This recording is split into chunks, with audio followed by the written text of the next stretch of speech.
Hello, this is James Tagg, Transpersonal Therapist. I've got my notes here. We're going to be talking about grief and the death of a parent. Okay, so one of the most important things is trying to achieve forgiveness before they pass, ideally. Some people are quite distressed, even many years after their parents have passed, if they haven't processed certain feelings around that. They might even go to a psychic clairvoyant medium and even ask if they're okay on the other side, whatever beliefs you have about the afterlife. But while they're alive, there's many things that you can do that are very, very positive. You can watch signs in anticipation of them passing. Sometimes they will change their focus.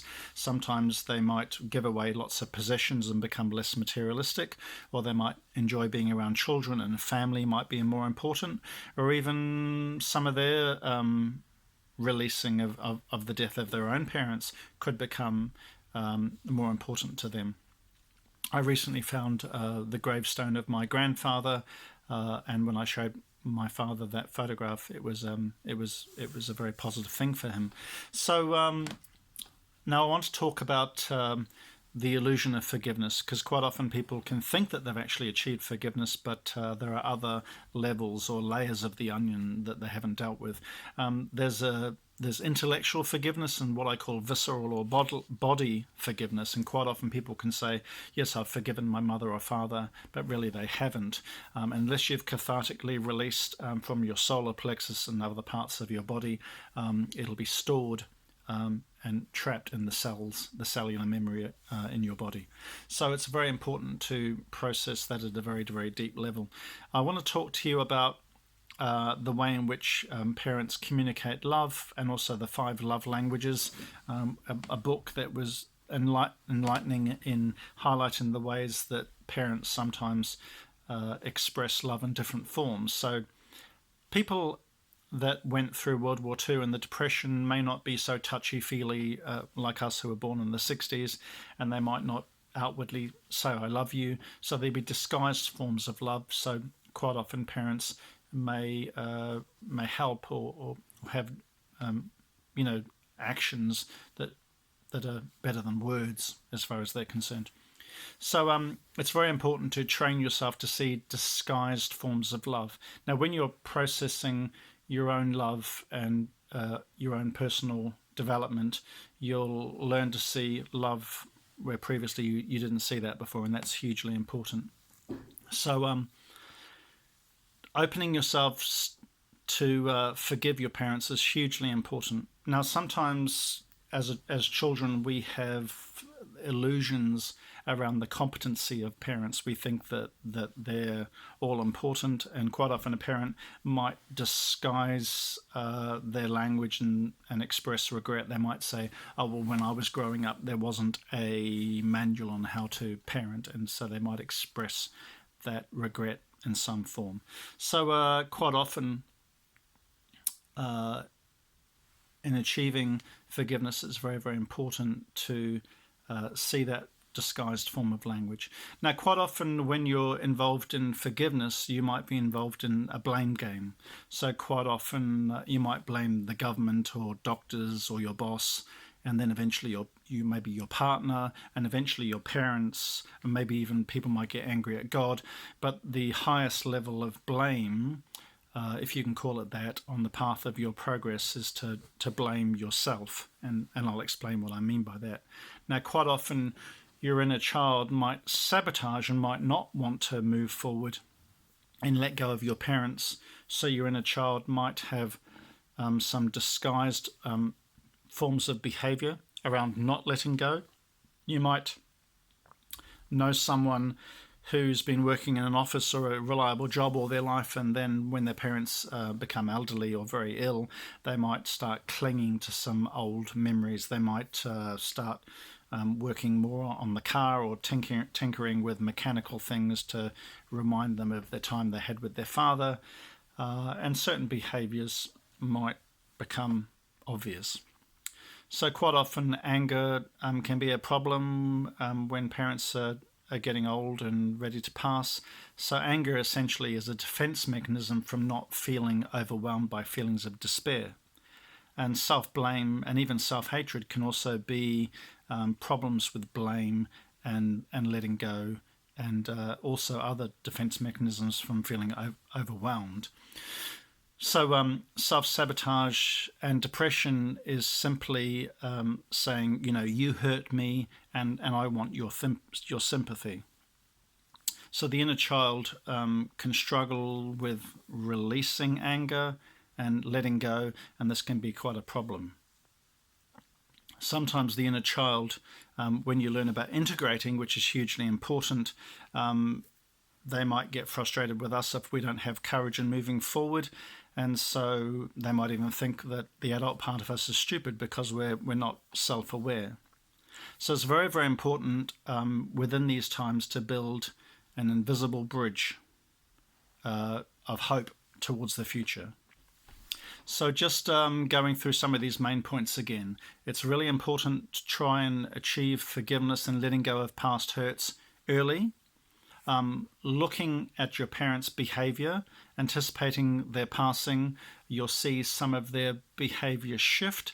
They might become less materialistic. They might also become quite concerned whether or not you can cope and move forward without them. So they might ask, are you saving money? Are you putting a few pennies away? So they might become even critical. They might even start judging and criticizing you because they might become anxious.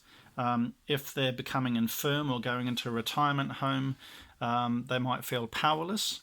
If they've always been at the top of the pyramid of the family structure, they might feel that they're losing that power, and they might worry that they can't support the family if they were to leave. Are you going to be okay without them? A lot of families struggle with the will, and they might want that diamond necklace that grandmother passed down to your mother that was promised to you.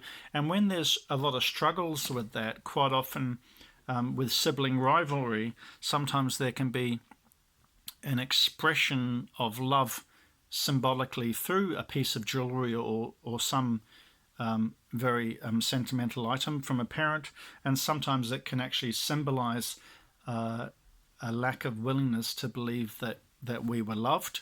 So it's hugely important to challenge that idea that our parents do in fact actually love us, and you've got to be willing to get through that struggle, and it can come through in disguised forms of family communication. So also understand the love languages I've mentioned, that quite often parents of a particular generation might not necessarily say I love you. So if you can bring yourself to a place, I used to just say to my father, I love you quickly, and hang up on the phone, and then eventually over time he would say, yeah, love you, son. So men traditionally of a certain generation don't express outward forms of affection. So sometimes parents do want to be told that they're loved and communicate it back, but sometimes there can be some discomfort around generational effects.